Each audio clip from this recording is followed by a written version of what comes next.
Welcome to another episode of Oriental Journeys podcast. My name is Ray Behboudi and I'm your host as we explore the fascinating theme of this episode together.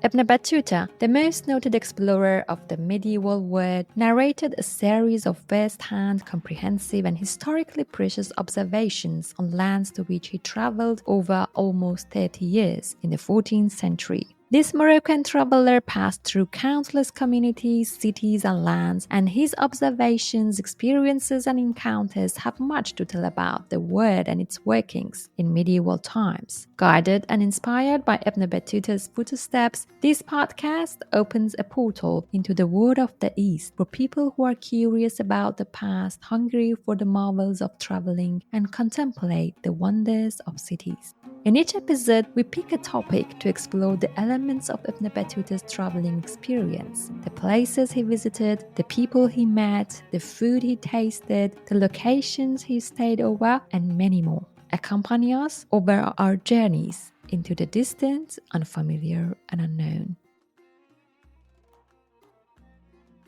Musk, a strongly scented substance and highly prized commodity, has a long and captivating history. Famed throughout the world in late antiquity, especially the Sasanian dynasty of Iran, with the emergence of Islam, musk attained an exalted and distinctive position. For centuries, the distinctive and sensual fragrance of musk has been synonymous with the rare and exalted, indispensable to royal treasuries, an integral part of religious practices at the shrines and later onto the shelves of pharmacists and perfumers in the Near East bustling bazaars. With its many high-end uses, musk has found its way into application of daily life, applied as a cure for ailments and even a flavor additive for food and drinks. Like other rarities originating from remote lands in further Asia, musk as a multifunctional material has significantly contributed to the evolution and extension of the mercantile world in the medieval ages.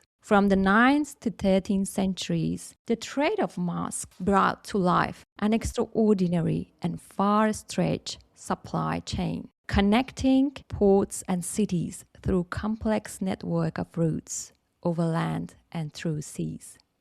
As culture and commerce always penetrate in tandem, the story of musk is also an important part of how Islamic cultures interacted with its neighbors to the east, exchanging commodities and faith during the medieval period. In this episode, we will dive deeply into many aspects of musk as cultural material, an aromatic product, and a medicinal substance. From Japan and China to India, Iran, Yemen, Baghdad, and Morocco. We set out on this path with the precious observations from our fellow traveler, Ibn Battuta, and with expert guidance from our guest and subject specialist, scholar, and researcher, Dr. Anya King. Anya King is Associate Professor of History at the University of Southern Indiana. She is the author of Scent from the Garden of Paradise, Musk and the Medieval Islamic World, published by Brill in 2017, a monograph which thoroughly examines many dimensions of musk in the medieval Islamic tradition and culture over the Middle Ages. Dr. King teaches history courses. Her research interest areas include medieval Islamic relations with Asia, perfumery, and pharmacology. Welcome, Anya. It's great to have you here. Well, thank you, Ray, for inviting me. Let's start with your story. You researched the various facets of musk in medieval Islamic world. You have also written a monograph on this subject of truly vast array of attention-worthy cultural material from medieval Islam. What has brought you to this scented realm of musk? Thank you for the question. To tell you the truth, I didn't expect to end up working on the history of musk. It grew organically from my interests in Islamic relations with Asia. I was looking for commodities that were both economically and culturally very significant, that could tie the Islamic world with the cultures of Asia, especially Central Eurasia. And at the time, I was reading a lot of Arabic literature, especially Arabic poetry, and Musk kept leaping out at me. Here it was, there it was, and it hit me like a flash. I should really work on this because nobody else had done it. And in academia, we're always looking for things that nobody else has done. And so that's where the project began. It connected the cultures of Asia with Islamic civilization, and it was intrinsically interesting to research as well. As you mentioned, you have read a lot of literature in Arabic and probably in other languages as well. In your research and reading, were there any outstanding moments of inspiring insight or discovery which you may like to share with us? Well, there are so many. The thing about the research for this book is that it was so wide-ranging. I never knew where I was going to find material. So I tried to read as much as I could, and that meant some things that had nothing useful whatsoever in them. Well, even then, I'd say there was always something useful. And I have notes for future projects that I would run into something in a book and say, oh, that'll be important. Even reading books again, you run into passages that you didn't notice the first time. So there was just such a wide range of material for the poetry, for example, which I didn't ever expect to be working on, or medical literature, which again I didn't expect to be working on. And even reading someone as famous as Ibn Battuta, and I didn't use a lot of him in the book because he's after the time period that I focused on. Each passage is so interesting when it touches on something that is connected to musk or to perfumes. Take, for example, here's one of my passages from Ibn Battuta that interests me. When he's in the Maldives, he refers to the people of the Maldives enjoying the perfume Ghalia from Makdashal, which is usually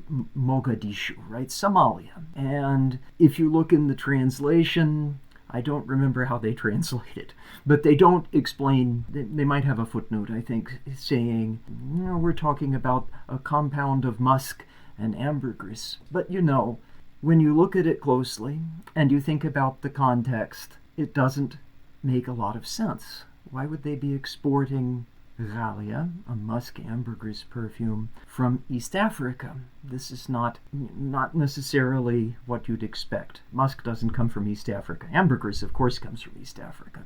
But I tell you, I think that instead we have a reference to civet here, which by the 14th century was replacing the classical compound of musk and ambergris as a perfumed compound. So you can't just rely on translations either. You have to check each passage carefully. And sometimes they blow up in your face. They don't actually turn out to be what you think they're going to be. And then when you investigate, you find out something different like this. And it's like, well, it's actually more exciting because references to civet are actually kind of uncommon. But I think that that's what we've got in this case. I'll probably say more about civet later.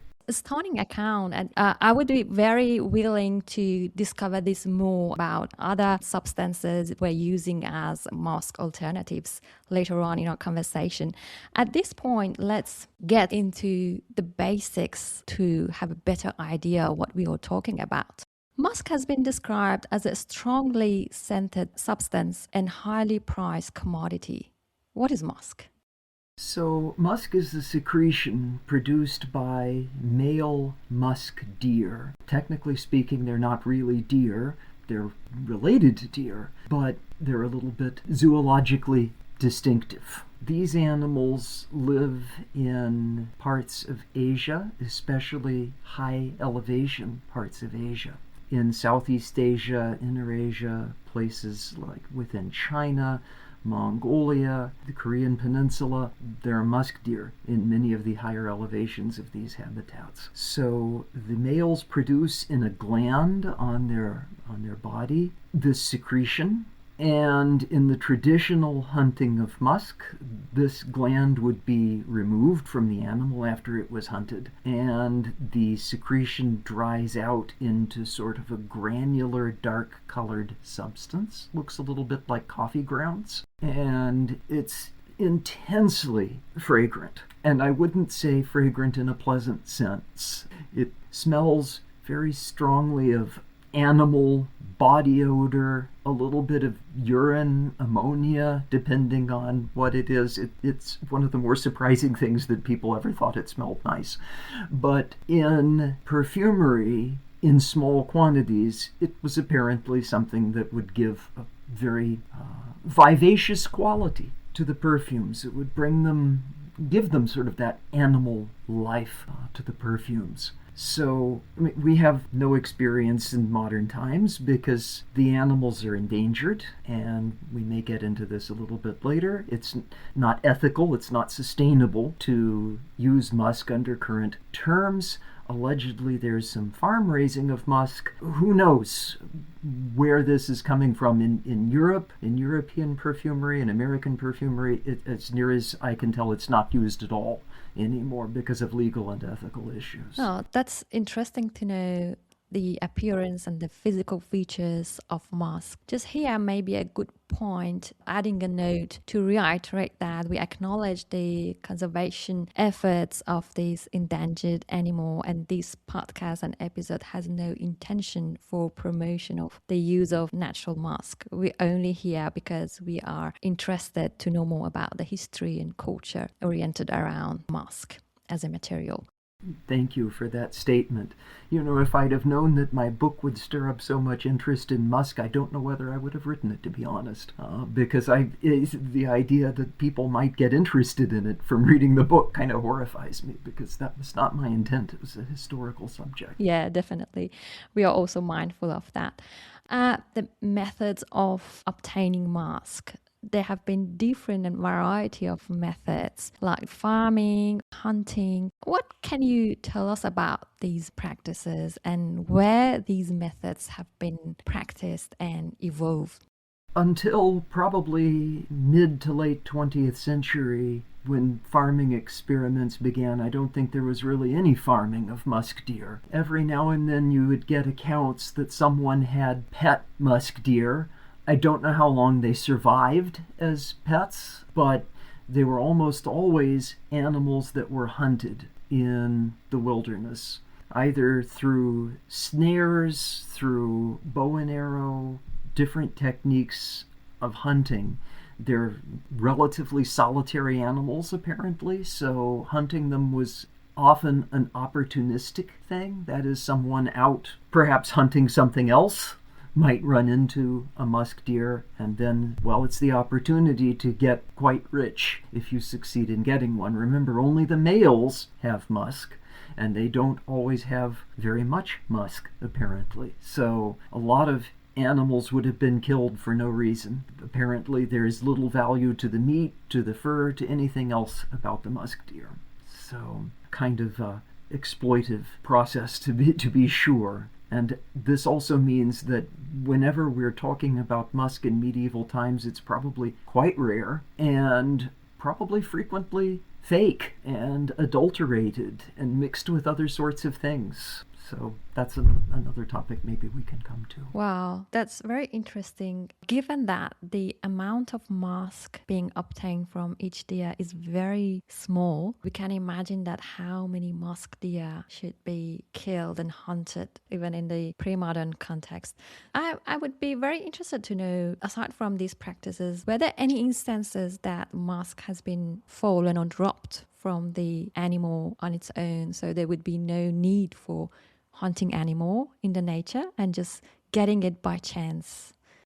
Well, there are certainly literary accounts from medieval times that allege that this happened. As for modern times and zoological literature, I'm not so sure. But medieval writers claim that musk deer would sometimes drop musk. They would also claim that it was inferior to the musk that was procured from hunting the animal. So there are actually some curious stories that they would deliberately encourage musk deer to scrape musk off on structures that they would create, little sticks and whatnot. The truth of this, I can't speak to. Let's talk about the fragrance and aromatic qualities of musk. You noted few feelings and sentiments that can describe smelling the musk, which apparently is a very special and unique experience. We know that in modern aromatic science, if we can call it science, there are certain terms and concepts to describe fragrances, their composition and profile. How could the scent of musk be described for people like me who haven't been exposed to its aroma? And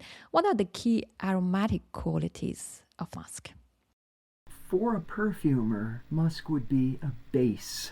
That is something that underscores a perfume and helps smooth and amplify its fragrance. As I say, it's very animal, and in this sense, we call so many things musk scents, because they smell like musk. It's one of these things that's hard to describe without reference to itself, but as I say, kind of reminiscent of the smell of body odor, in fact, especially in its pure form. Personally, I don't think it smells very pleasant, but presumably if you use the small quantities of it in a perfume, then it's going to smell very pleasant. But enhance the fragrance, right? Correct. That's how it was used up until the mid-20th century or so in making perfumes. Small quantities, and apparently you didn't need much at all in order to get this enlivening effect upon the perfume. Wow, that's a good term, enlivening effect. And we know that musk is very precious and has been always precious and lucrative commodity. Do we have any indication of musk price compared to other valuables like gold? It's very, very hard to establish prices for medieval substances, but musk was certainly one of the most expensive substances that you could buy. For example, we have Geniza documents. These are from the Cairo Geniza, and they include a lot of very specific economic data. So flasks of musk, that little vials of musk, might cost, I think, 4.5 dinars. I think that's a figure that's frequently given.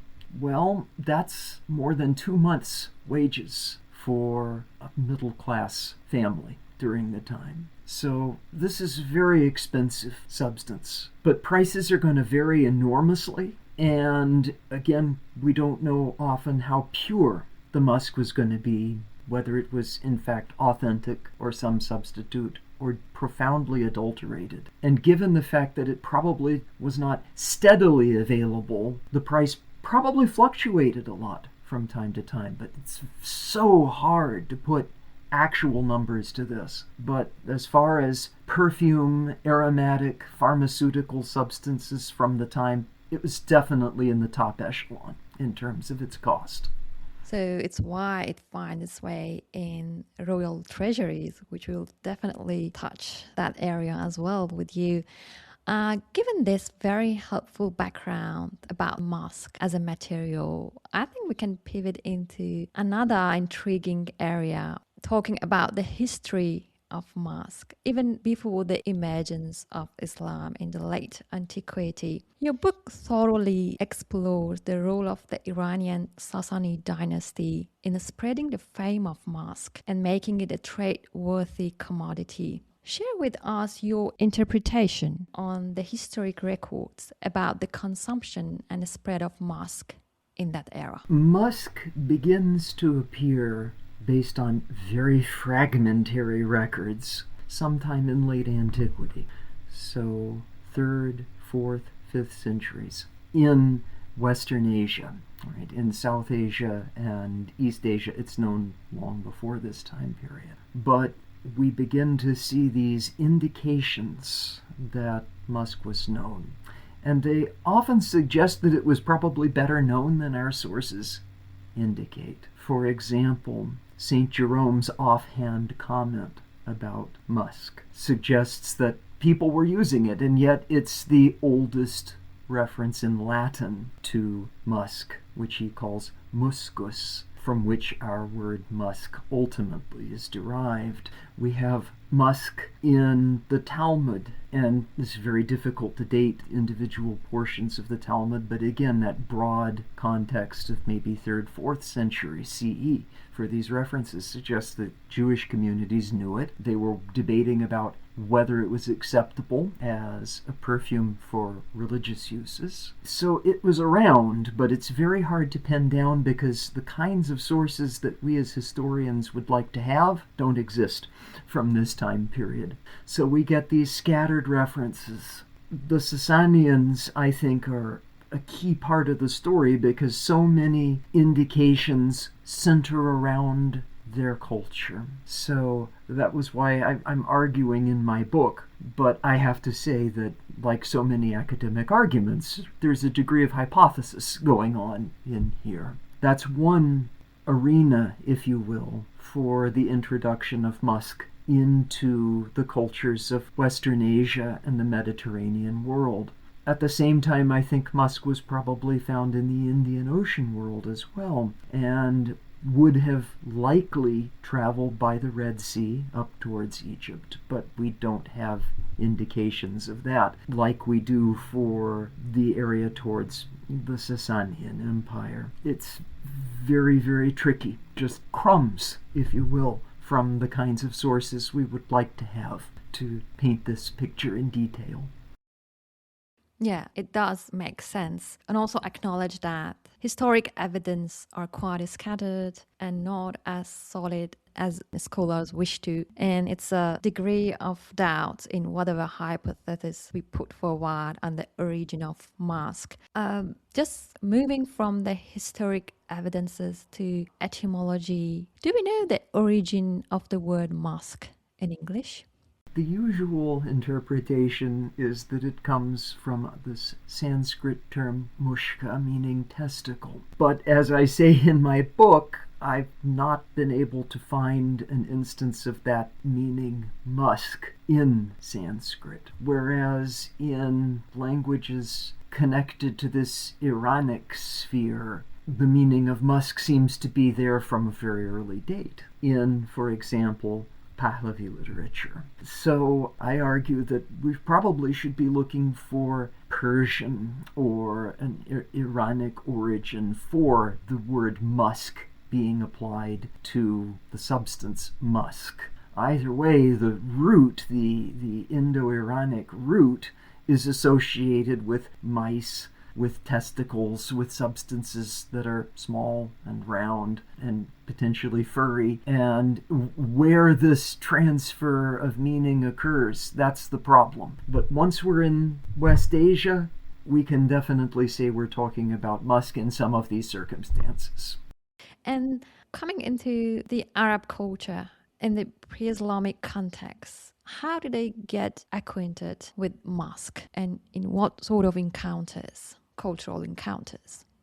I think two ways. The most important probably coming by way of the courts of the Sasanian Empire and on the frontiers of Iraq and Syria, where musk was very likely used and enjoyed. So that's one way. We find it in poetry, for example, and anecdotal literature in adab, associated with the culture of those courts and with Persian culture in general. So I think that's one direction from which musk comes into pre-Islamic and early Islamic Arabic culture. The other may be through Yemen and the Indian Ocean trade, where we have a very early document that mentions musk coming from Yemen. So I think, as I mentioned before, I think that there's also some traveling by way of the Red Sea and Indian Ocean. And it wouldn't surprise me.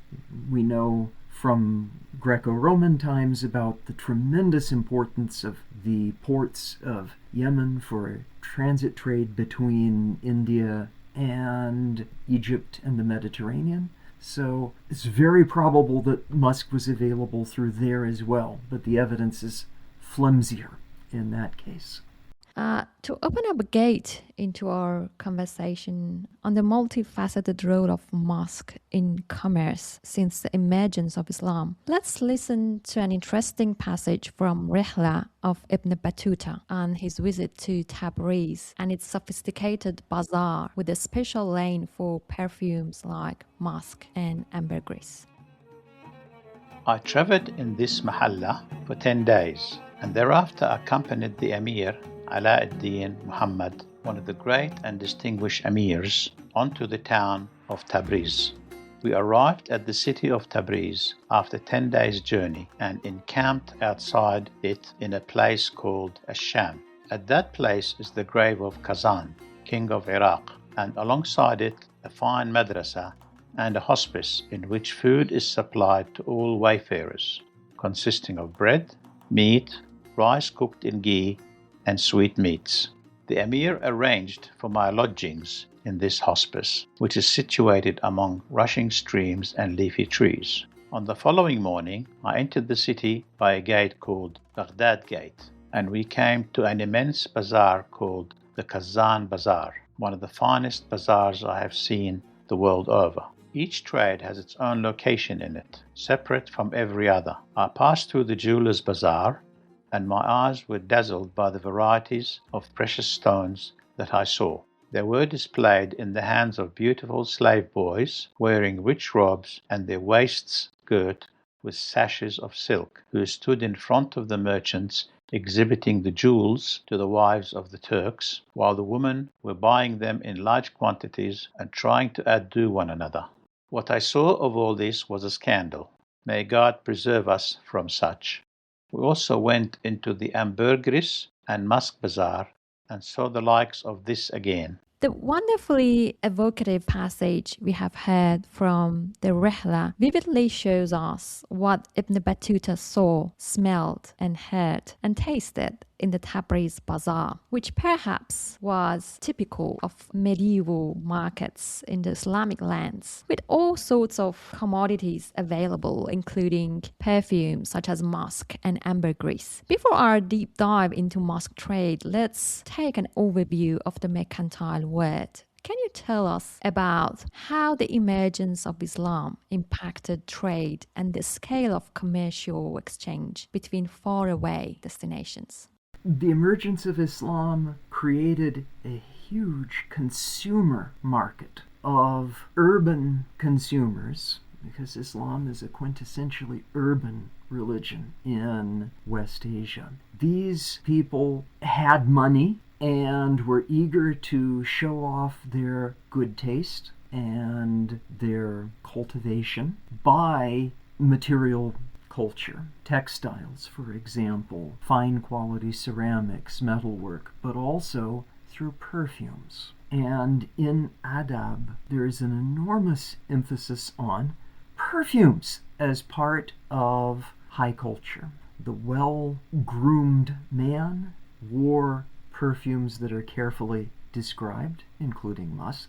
That's part of the ambience of civilized life, if you will, in classical Islamic times. So there was a market. As far as getting the musk, there's a tremendous uptick in the number of merchant sailor and land-based merchant adventurers, if you will, who are traveling to Asia, who are going to be looking for the riches of Asia, especially things like musk, but other things as well, in order to bring them back. So it's from this time period that we unequivocally can speak of sailors going all the way from West Asia to China. That's something that probably didn't exist in pre-Islamic times.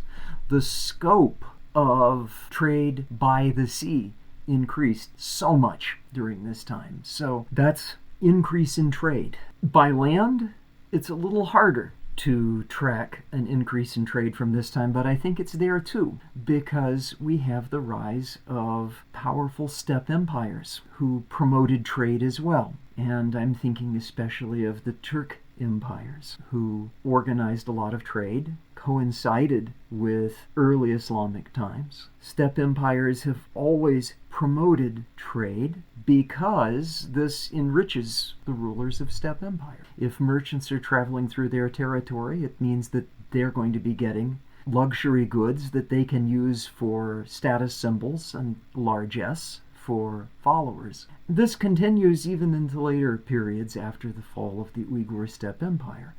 We get sympathetic states that develop, say the Khitan Empire in northern China. They've promoted trade in musk, it seems, because we start to get Khitan musk, Cathay musk, appearing in Arabic and Persian language sources from this time. So there's a deliberate promotion of commerce going by way of Central Eurasia. There's merchant adventurers working by sea. It's a golden age of commerce in early Islamic times. And coupled with the fact that there's large market, and I should mention, of course, that the courts of the caliphs themselves were tremendously interested in aromatics, so that's also part of the expanding scope of trade during this time. Wow, it's fabulous. And you gave a brilliant brief on this very broad question. Thank you. So we can conclude that the emergence of Islam impacted the scope and scale of the trade, both overlands and maritime, substantially. And from that point, I would be very willing to also know about what was known as the high quality musk in this very vast trade network. Tibet.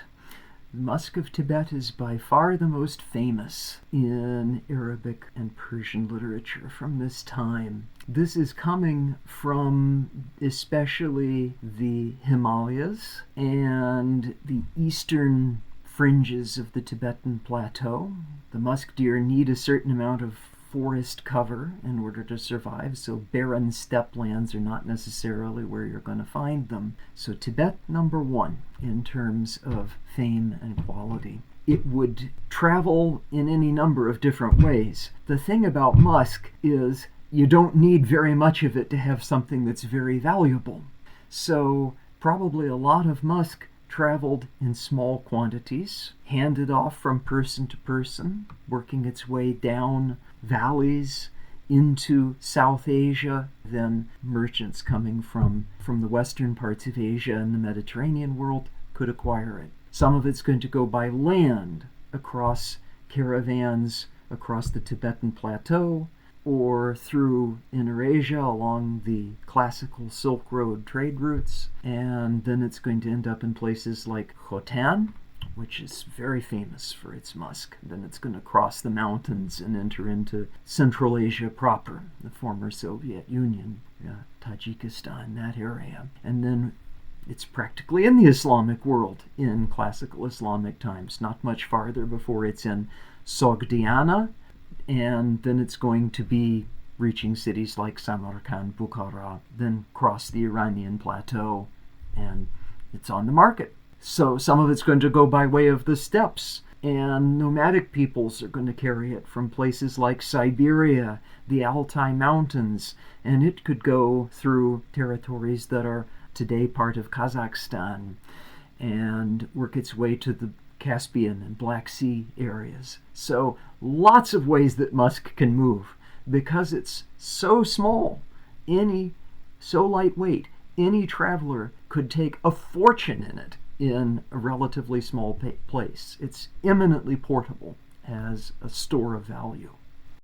Wow. I can imagine that the merchants were competing with each other to carry over a very small amount of musk to make a fortune out of it. And you already noted main routes that were used for trade of musk. I would be interested to know whether any differences or any preferences to select one route rather than the other. I mean, which musk would be preferred, coming from the land or coming from the sea, and whether any differences at all between these two major trade routes.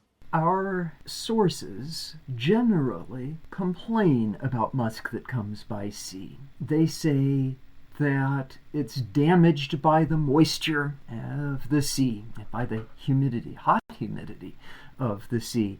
And this ties into humoral theory, which dominated medicine in ancient and medieval, even into Renaissance times.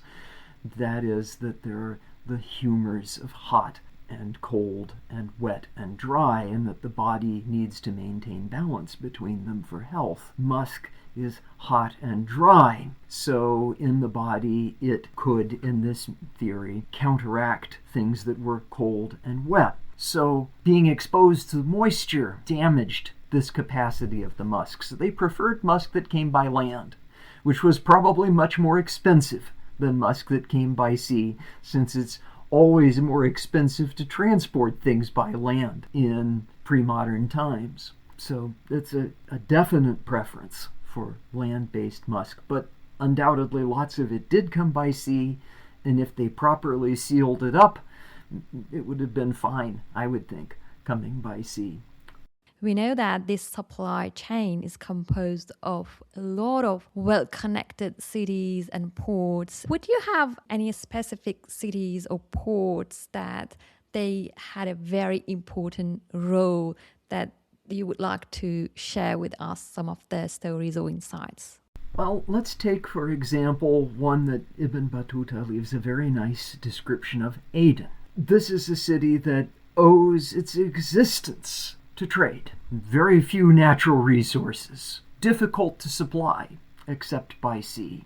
And when we compare this information with the Geniza documents, which allow a lot of specificity about trade, this is the main waypoint between the lands further up the Red Sea and the Mediterranean and the Middle East with the India trade. The routes especially converged in the area of Aden. For India, we have Kolam, or Kulam, I think Kaulam in Ibn Battuta. This is down in the area of what's today Kerala, in the Malabar area of southern India. And Ibn Battuta mentions what an amazing port it is as well for Muslim merchants who worked there, who were so rich that one merchant might even own his own ship, which is unusual. Because ships are so valuable, typically merchants would go into partnerships to buy them. This is one of the places where, and again the Geniza documents also show how this worked, you would go to purchase the goods of India, and that would include musk. So local trade networks would converge on cities like this in order to get these commodities. You highlighted the role of one of the key cohort of merchants in the musk trade, Sogdians. In addition to Sogdians, were there any other merchants from specific backgrounds or ethnicity contributing to the musk trade in the Middle Ages? The musk trade, like all of these trades with India and Central Asia, is very ethnically diverse. What's fascinating from reading especially the Geniza documents is how merchants of different religious and cultural backgrounds collaborated. I mean, the Geniza documents are Jewish documents. They are in Arabic but in Hebrew script. And they include business papers of many important merchants. These merchants didn't just deal with fellow Jews. They dealt with Muslims. They dealt with Hindu merchants. They formed business relationships with people of different faiths and different communities. So, to me, it's surprising how little ethnic and religious background meant for these merchants. Probably family background, that is, families that had histories of trading in these things, was more important than a specific ethnic or religious background. So it was like a very multicultural world of trade. Very much so. Wow, this is really fabulous. And because we know that always commerce and culture penetrate in tandem, and apart from tangible commodities, also intangible commodities like faith and culture can be exchanged over commerce activities. May you have any examples of these cultural exchange happening at that time in the Middle Ages between these faraway destinations? I think the spread of Islamic mores legal practices, faith. This is an important example. When Ibn Battuta traveled to all the places that he visited, he found Muslim communities. And he didn't always agree with the way that they practiced Islam, but he was welcomed, and he had a lot in common. We see, really, it's among these merchant communities that Islam becomes so important in parts of South Asia. These port cities were in areas where the population is mostly non-Muslim, but they had important Muslim communities living in them. So trade, in many ways, I think, preceded the faith. In Central Asia, we get similar processes where by the 11th, 12th centuries, Islamic legal practices, ways of doing business, they're found in these different areas. Documents show that ways of writing contracts of sales and inheritance and deeds and other sorts of things follow Islamic practices. So there's a tremendous amount of acculturation going on, and these include not just Arabic, but also Persian language and Turkic language sources. So there are fusions of these cultures going on in this area. So I think Islam itself is one of the great examples of this kind of acculturation that's occurring. Amazing. And you covered Cairo Geniza as well. What sort of specific information we can obtain from that corpus of documents, and what is it at all for the people who wouldn't know about the term Cairo Geniza? Okay. A Geniza is a deposit of sacred literature in its classical sense that's no longer fit for use. So sacred texts, they have to be, you can't just throw them out. I mean, they're sacred texts.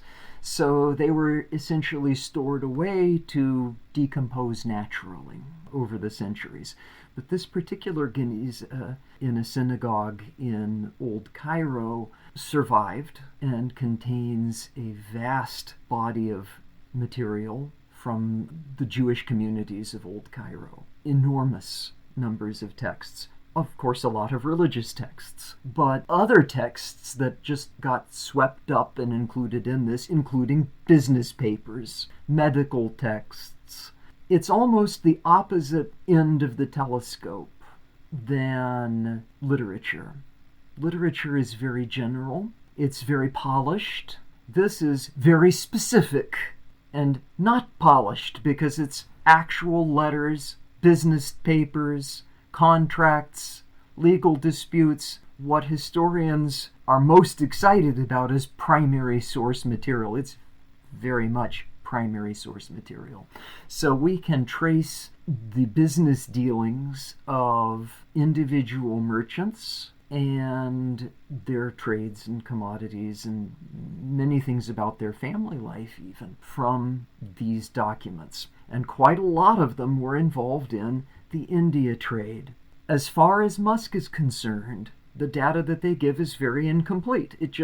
There's a transaction and it includes some musk, or there's a specific amount of musk that somebody is offering on sale that's come from South Asia. It doesn't really enable us to give a full picture, but they're fantastic details. It's like for the musk trade, if you think, let's say hypothetically, there are 20 steps between the musk deer and a perfume or a medicine somewhere in the Islamic world. Occasionally, we get to see one of those 20 steps. And we never get to see all 20 of them in the same case. For procurement, maybe we get to see a step once. For sale, here's somebody who's selling musk that's just come from India. We get to see that step once.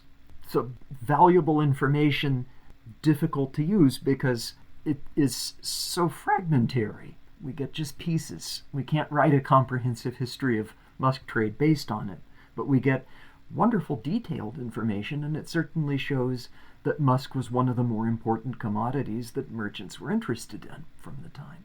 I think here can be a very good segue, so we can pivot into the end uses of musk and how musk was being used in the Islamic culture.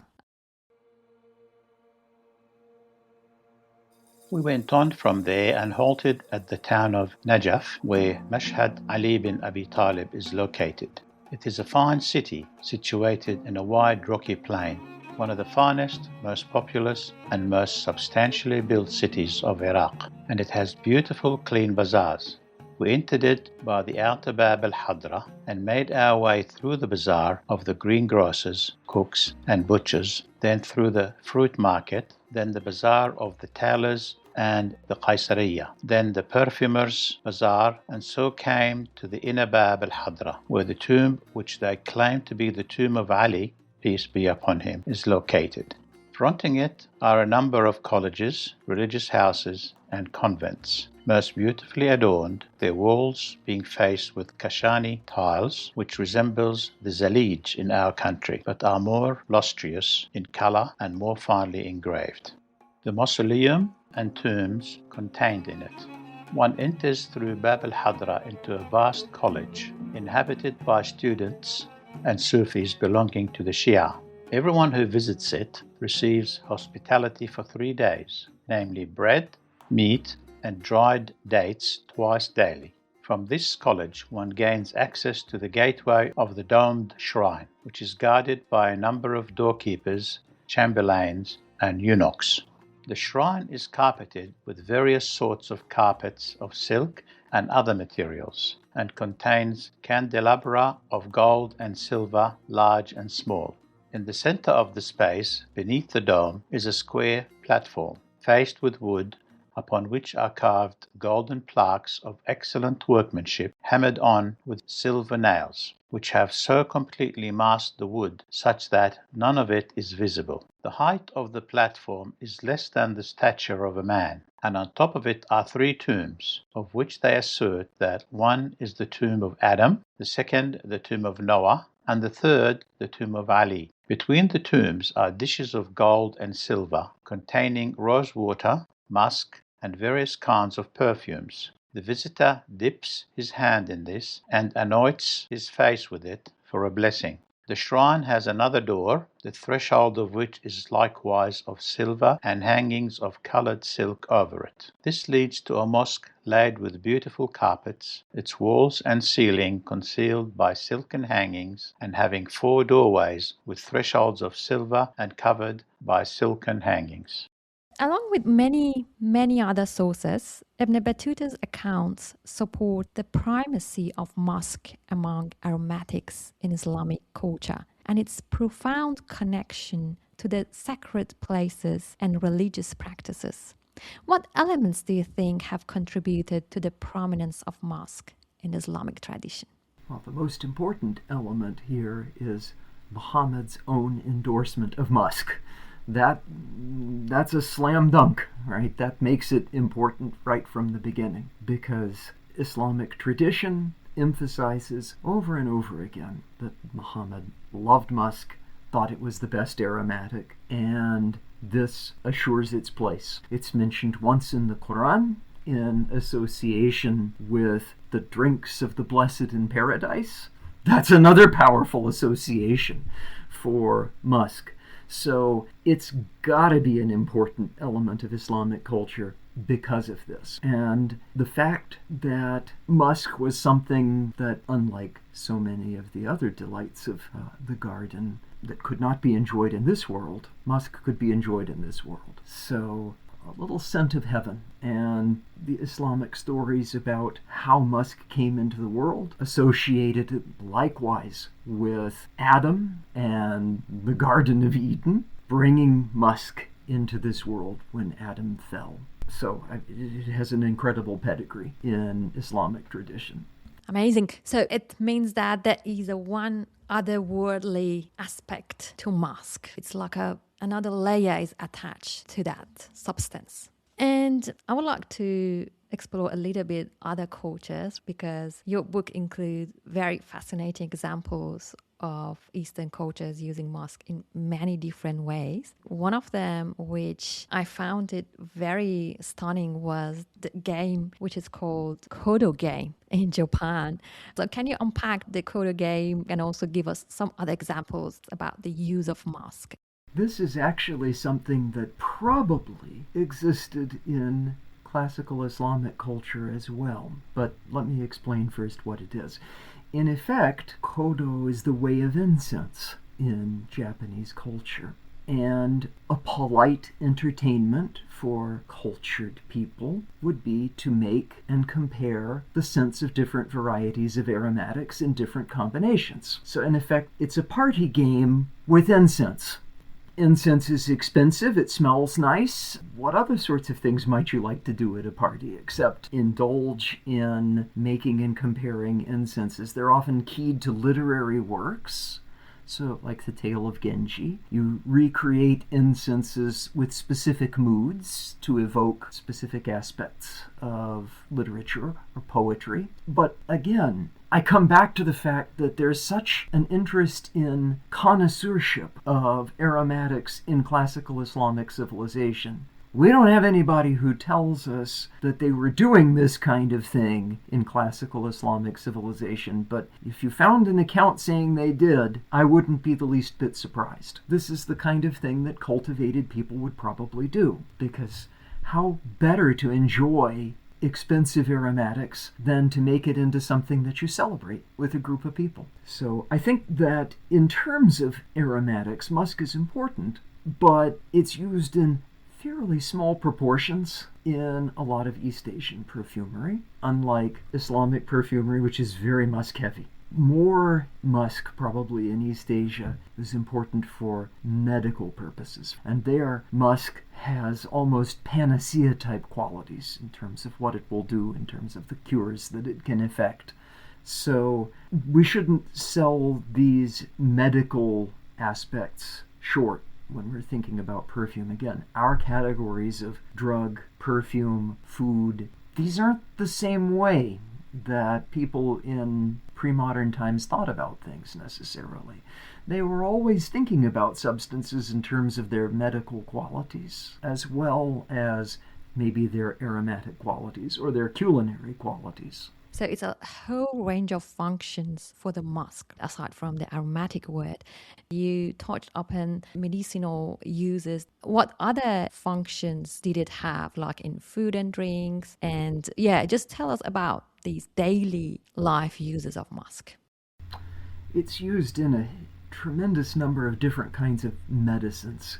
If we read medical formularies, generally, because it was considered to be very hot in humoral theory and very drying in humoral theory, it was a powerful medicine. So hot and dry, in fact, that in a compound medicine it would have other substances to balance it out and make it less dangerous, because there are actually stories about how dangerous it was. If you were overexposed to it, it would throw your hot and dry humors out of balance and could bring on illness, right? Because balance is the most important thing about health. So it's widely called for in medical formulas. In terms of food, yes, musk is used to ornament food and to scent drinks and to scent dishes of all sorts. The final stage of preparation in very fancy cooking was you serve it with a coating of an enhancement, if you will, with some musk, some ambergris, some other types of perfumes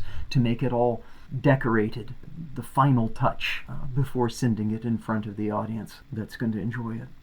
Maybe we can pivot from the daily users to another end of the spectrum, which is high-end users of musk, because it's very priceless good. Let's listen to a passage from Ibn Battuta, then we can talk about this.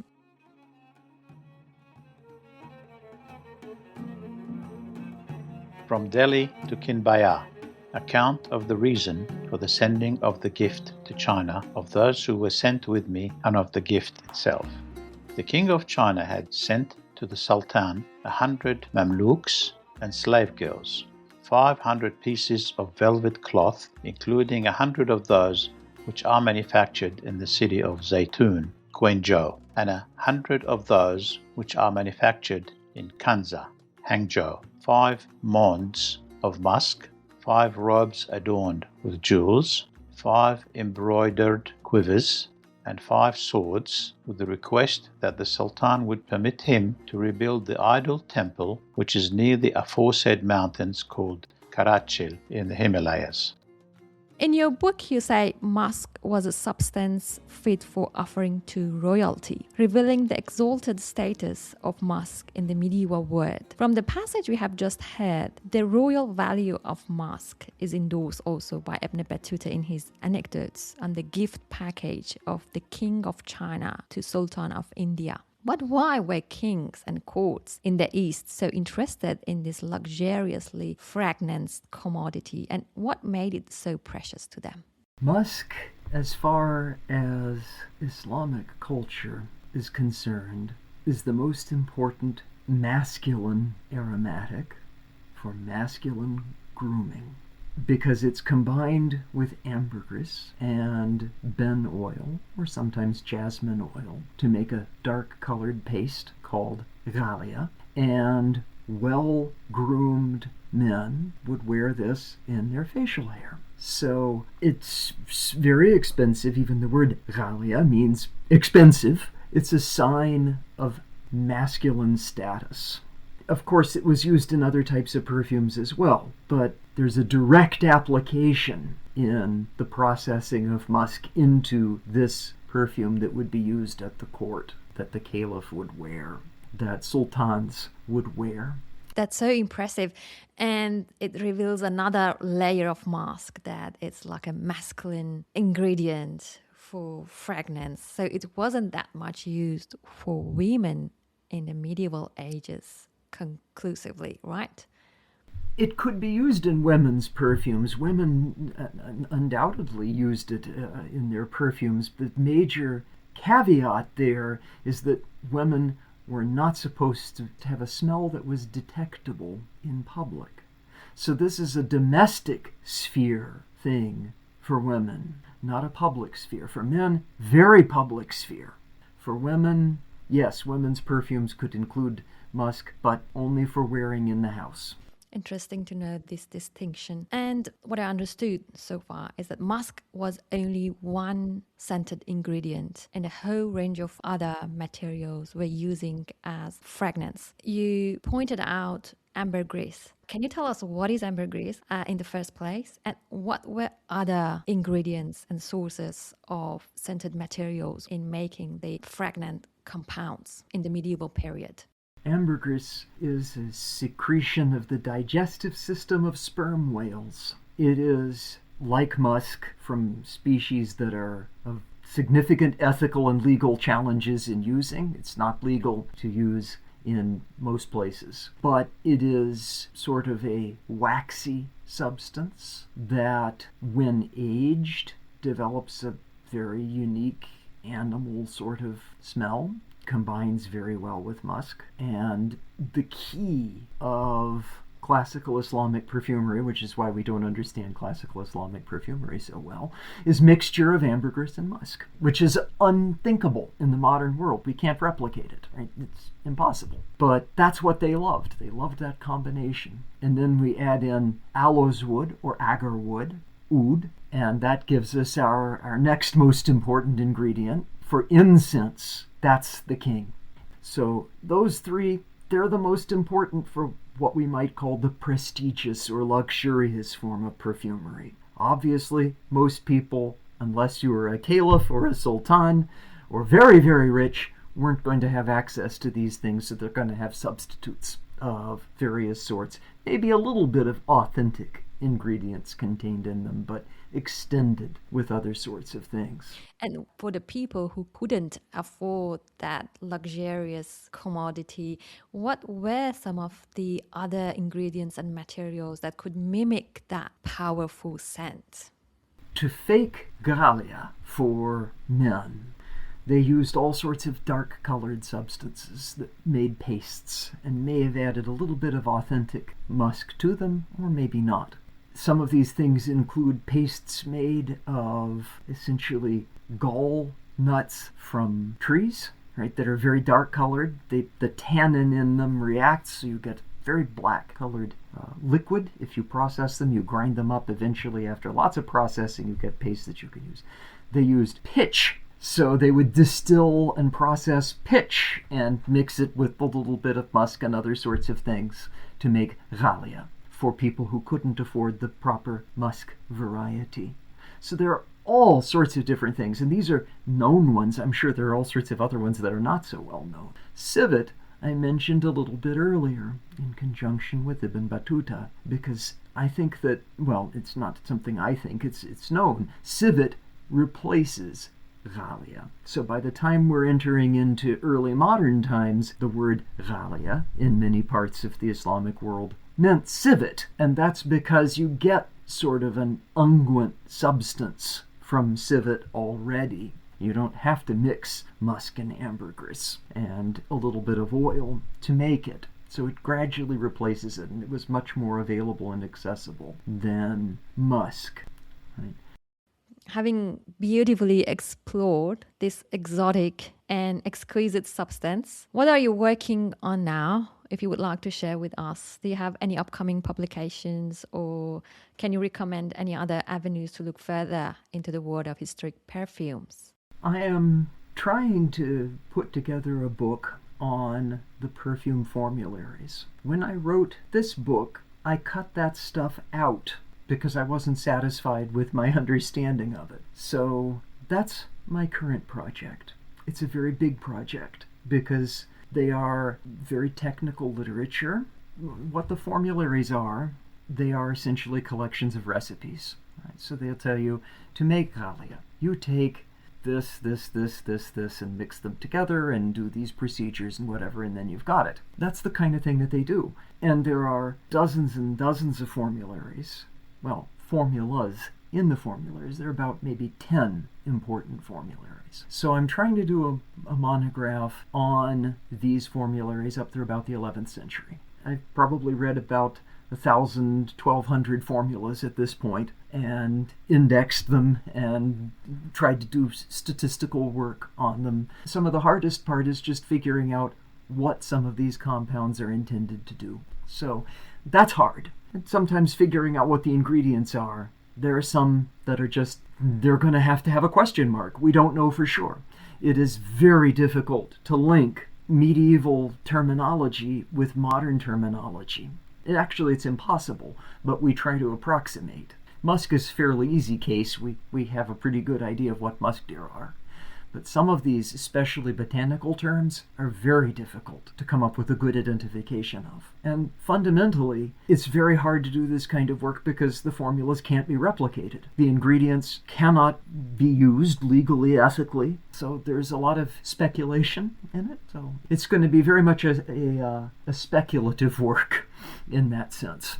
This work sounds very, very interesting, and I think it's going to be fabulous complementary work to what you have done on Musk. Interestingly, I had a visit to a perfumer's shop and did a tour on whole lots of natural perfumes, and I found that a lot of efforts happening to just bring up more traditional and classic ingredients and at least mimicking them. So it's going to be very functional book for a whole range of users, not only the people who are interested in the academic world. And thank you very much. We explored a lot of interesting areas, and I'm definitely sure this is going to be one of our intriguing episodes. Thank you, Anya. And thank you for inviting me.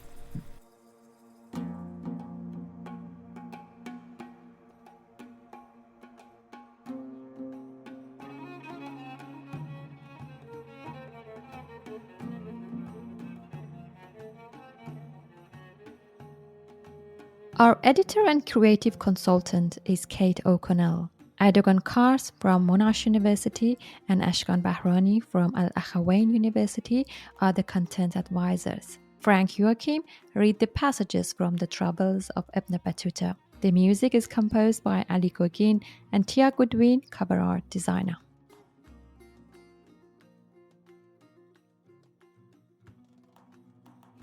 All the passages from Ibn Battuta observations have been selected from the English translation, The Travels of Ibn Battuta, translated from Arabic to English by Hamilton Gibb and Charles Beckingham, published for the Huckload Society in 5 volumes.